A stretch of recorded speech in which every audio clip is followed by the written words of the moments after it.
Yo, what's up YouTube? You're with Budget Monk, and I've been working really hard, guys, the last 2 weeks on playing One Province Miners, with the intention to actually achieve what I have achieved in the past, the GOAT run, as a One Province Miner. And out of all of our runs so far, I say the last 2 weeks, but by that I mean streaming. I've been working longer than that and trying to innovate strategies, but regardless. This is the best run that I have actually achieved here, beginning as Mantua. The year is 1521, and as unlike the other runs where I was very apprehensive, at least as of now, this is actually going to be a continuation and a genuine attempt. And I'm going to go ahead and show you guys the status that we currently are in, which I know it might be quite enviable for some people, but you must understand that I've been, just doing this until it comes right, basically. So we have a truly blessed start here as Mantua. And 1521, we are the Emperor of the Holy Roman Empire. And this is what it currently looks like. A little bit of unlawful here and here, but all in all, very large. If we go ahead and look at our nation, you can see the most recent war we just came out of was forcing a union over England. Absolutely fantastic. And I just inherited these cores on France, which we previously released this and reconquisted this, while also giving some land to England with the intention of PU'd him, which worked out just well. I gave him land which was not his core, and now we've PU'd him, I can actually reconquest this. This is our CB in Western Europe, so to speak. But lo and behold, we have Portugal as well. Would you believe it, guys? So we actually have two of the colonizers under our thumb, and one of which, France, I mean, we're working on destroying, and we will actually turn against our ally Castile shortly. But you can also see we have the Mamelukes and Muscovy, so I'm absolutely thrilled with our diplomacy because they could easily rival us before we would be able to ally them. We have Champagne and Naples as vassals, and Bohemia as ally as well. If we go ahead and look at our force limit, you can see we're extremely strong. This is as a one province miner, we're up to 92,000 troops, actually 4 over our naval force limit right now, so we are lacking a little bit in terms of the navy, but we do have some powerful subjects now to help us at sea, which is really nice. And to talk about this run a little bit, guys, I had basically had hoped that by remaining inside of the empire, we would be able to pull votes from Austria early. So the Austrian ruler begins at about age 27, I believe. So it's pretty reasonable to think that in 20, 30 years he's going to pass away, and 20, 30 years from the beginning of the game to be elected the emperor.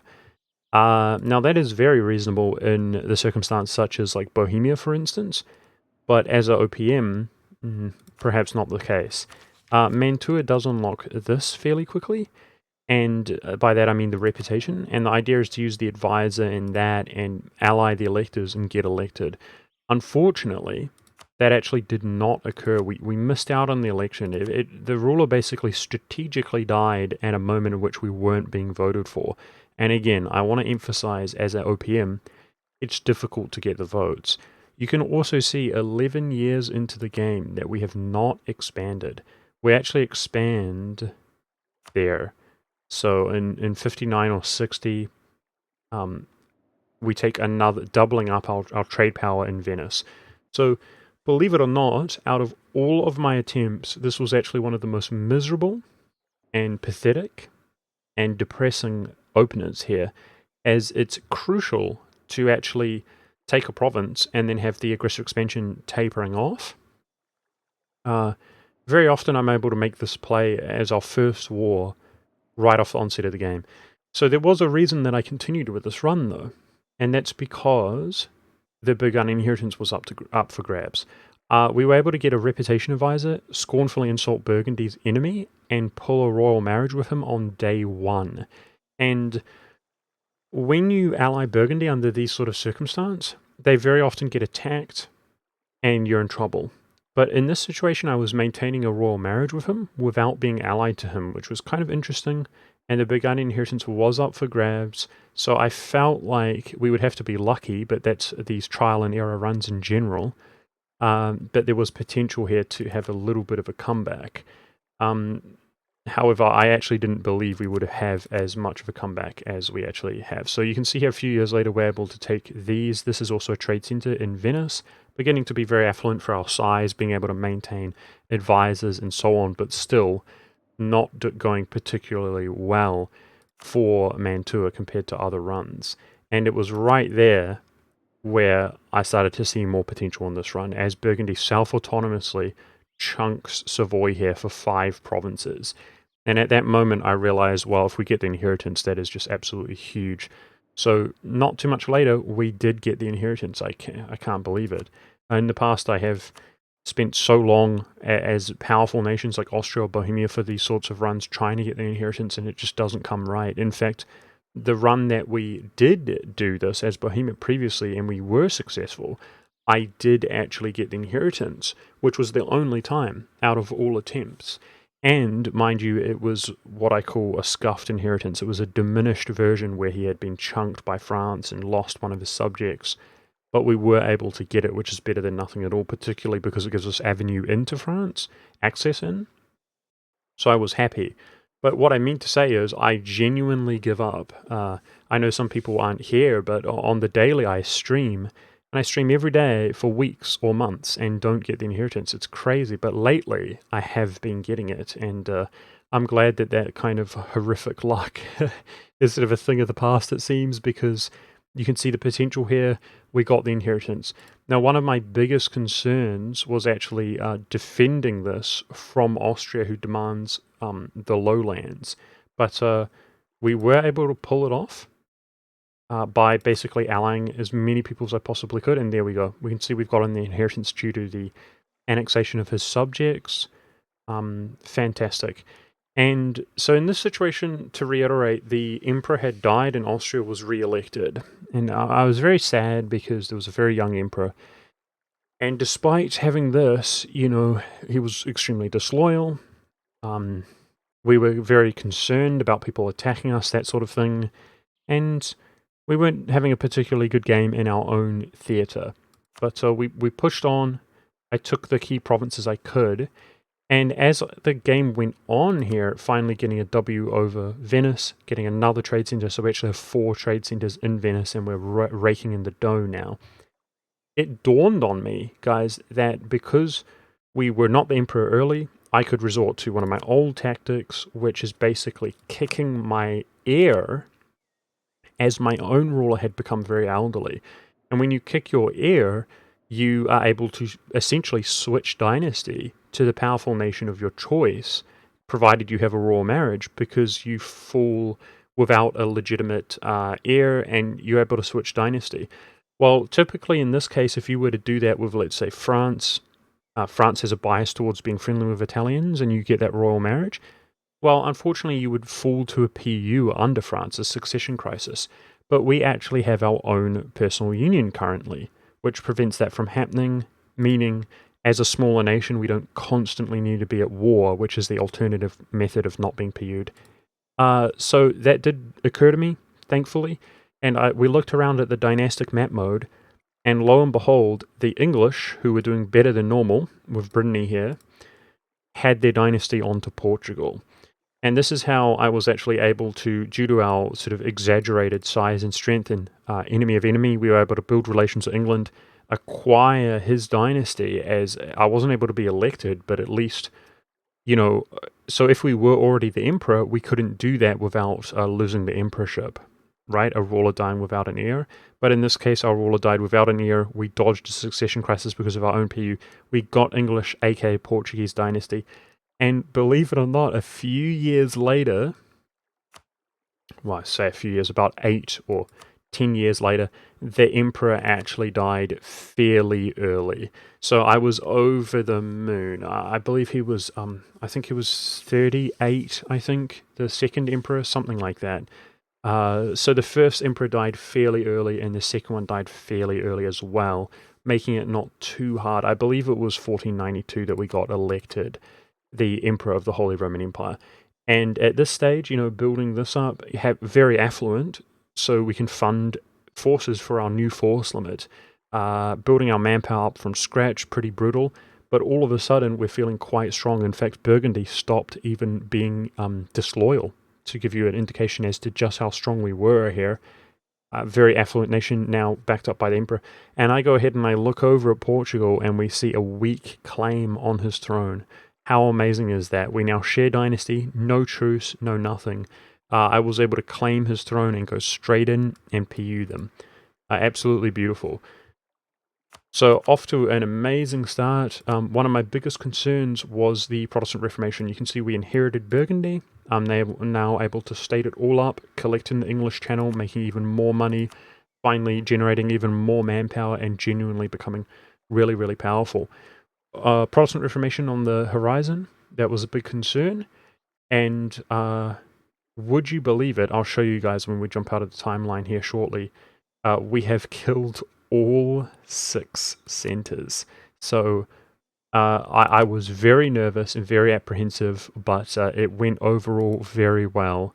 And that means the empire is in really, really good shape. You can see I did unlawful territory against the Ottomans, demanding unlawful because I said the Ottomans, I mean Austria, because when Austria no longer becomes the emperor, when they're no longer the emperor, they have the ability to expand, and you can see they really take advantage of that. So one of my biggest priorities was to use that CB, even though it costs you -1 imperial authority to demand a province when they're going to decline, but it gives you the CB, which allows you to release nations for free from them. And we were able to release Constance, Brigands, Tyrol, and Styria all in one war, because I've taken diplomatic ideas to have reduced war score costs for exactly that reason, and also to add people to the empire when they would otherwise be too large, like Hungary, which we have since done. But you can see Austria here, basically on the ropes, a much more diminished version of his previous self. And yeah, our biggest focus here was the Protestant Reformation. Now, when you have diplomatic ideas, one option that you have, if you're lucky, if the province is inside of a one province minor with their capital, when they flip to a different religion, well, you can actually no CB them. So diplomatic reduces the impact by 50%, which is basically 1 stab hit instead of 2 stab hit. It reduces the aggressive expansion of no CBing, which is extremely high, by 50%. But then the other thing to consider is that everybody else is Catholic. So it's kind of like, doing it to an Orthodox nation, that kind of thing. It's much more viable. And then, of course, you're enforcing religion on them. You're not taking their land. Typically when you know CB, you would be taking their land. So it is actually somewhat realistic to just no CB the nations and enforce religion on them. And in our case, we were able to use the claim off of claims, which you can get from the age bonus in the first age of discovery, to make a spy network around claiming various nations. And then you look at nations and their allies and attacking a nation allied to that and co-belligerenting them to call in the original nation to enforce religion on them, that kind of thing. But the major important thing is that the centers spawn in nations' capitals, particularly the first 2, which give zeal of -100, or the first 2 of each religion. The second 2 of each religion, the second and third center, do not have that zeal. But yeah, it went really, really well overall. And you can see here that Flanders and Holland we've released them. You might say, why? Well, I just forced Hungary into the empire, reconquested France. My aggressive expansion was very high. And that's a nice little tactic here, guys, is we are committing fully to the empire. And by doing this, I actually did this when losing a war. And losing a war reduces your aggressive expansion if we release nations. While this is not required to form Rome, apart from Zealand, which I will actually seize to form Rome when I have revoked privilegia. So by losing this legitimately, it dramatically reduces our aggressive expansion and actually creates more members of the empire and indirectly helps us, and then we will actually revoke privilegia and get that stuff back for free. But that's a nice little trick. I'm going to do the same thing with Brabant and Hainaut and Luxembourg and also Geneva Swiss cores here. So this is a way that we can keep the momentum going and actually keep our AE high, keep adding people to the empire. So Denmark's next. And at this stage, guys, would you believe it? England had a weak claim as well, which was the dream. So truly a blessed beginning to the run here. When I reconquisted France, I promised him land and I gave him his non-cores here, returning some of this, but also provinces he desired which were not his core. Broke my alliance with him, and we allied Scotland because it's early enough. Scotland still exists. Military access, fleet basing rights, flew in here after our truce was up because of his weak claim, claimed his throne, and that's where we ended the stream here with the English under a personal union. Very pissed off, but our ruler is relatively young. We should be able to manage that just fine. And you can see here the kind of mess here cleaning up after the centres. The centres, all 6 of them are completely gone, and we're sitting on 4 heretics. But you can see we've passed 4 reforms, guys. I'm thrilled with that. And you can see here, if you look at Imperial Authority, down the bottom, Free Imperial City of Mantua. That is a Mantua trait where you get plus 0.1 Imperial Authority all of the time. Absolutely remarkable. Really, really nice. You can see here that there's currently peace inside of the Empire, which gives you 0.1. And we're getting almost 0.3 per month. If we can get rid of these heretics, we will be gaining more than that, and the unlawful as well. We've been in a situation already before heresy where we gain 1 Imperial Authority in 3 months. Absolutely beautiful. Now that's based on peace being inside the Empire, right? Which isn't that common. But all of the Italians have this here. Defend the Empire. Plus 10 prestige, plus 10 Imperial Authority, and 0.1 for 15 years. So just imagine it, guys. That 0.1 for being at peace will be there for 15 years based off of that. So if we kill the heresy and the unlawful, which are 2 of our priorities, because you actually need to get rid of all the unlawful to pass this mission, we're going to be sitting at over 0.33 easily for 15 years, meaning that's 4 Imperial Authority per year. Let alone the 10 here, let alone the 10 from rulers passing away, let alone the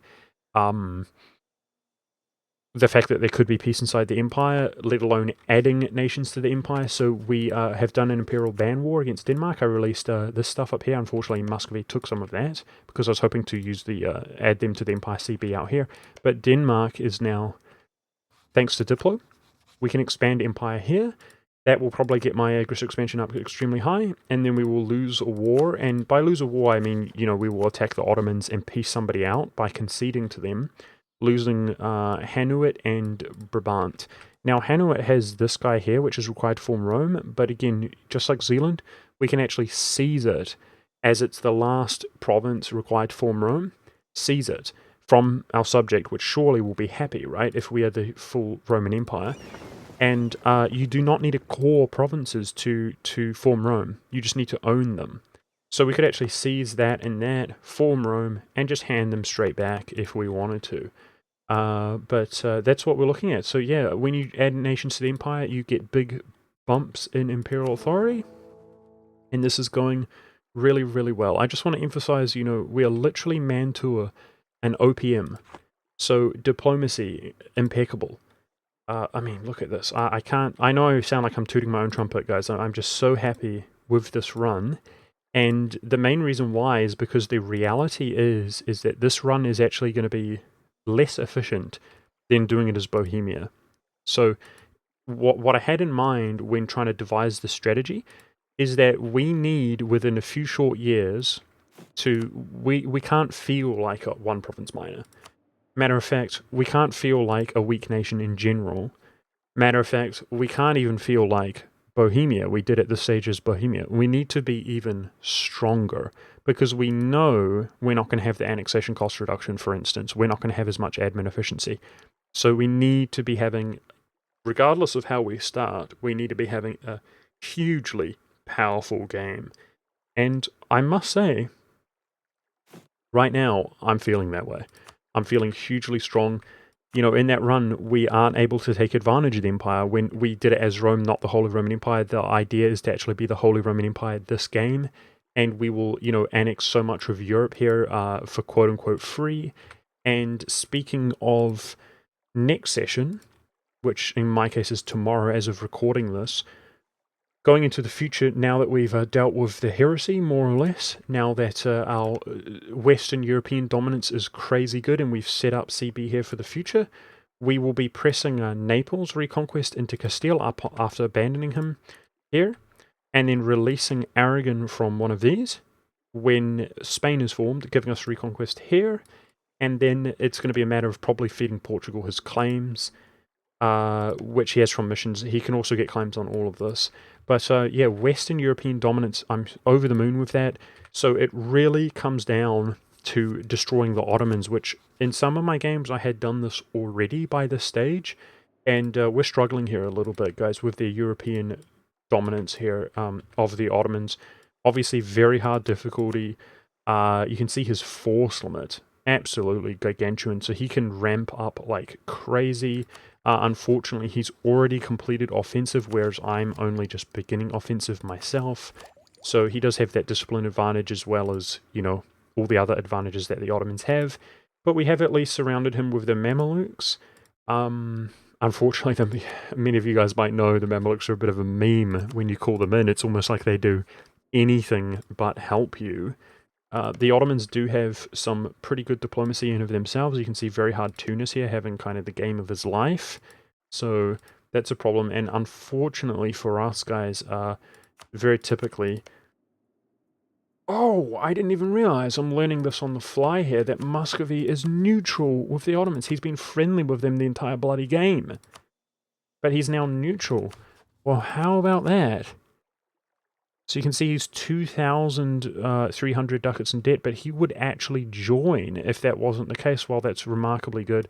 I was going to say that once he forms Russia, which he has fulfilled the requirements, he will get permaclaims down here and probably change his attitude at that stage, but it looks like he will actually help us, so looking good. Tomorrow is going to be about the Ottoman Wars. I diplo-vassalized Ragusa to get Deus Vult here. Deus Vult is aggressive. Typically, you would want a reconquest of Byzantium or something like that for aggressive expansion, but in this case, we're allied to the Mamelukes. So a Muslim coalition wouldn't be that bad, right? We would have a Tunisian truce, so we could almost ignore AE with Muslims, I would say, as long as we were willing to cycle wars against the Ottomans. And yeah, we're not as affluent as we used to be. That's the downside of handing off a lot of the English Channel. It looks better than it is because I was occupying England here. It hasn't updated since that war. But, I mean, look, guys, I'll probably do it. We're still rich, we're still affluent, and we're projected to be affluent here as we control Italy. So I will probably spend my money giving it to Muscovy so Muscovy can be proactive about helping us against the PLC and the Ottomans. And that's going to be coming up tomorrow as of the date of recording this video. And yeah, like I said, this is a continuation. I'm really hyped. I wanted to key you guys in a little bit over on YouTube that this is where we're at.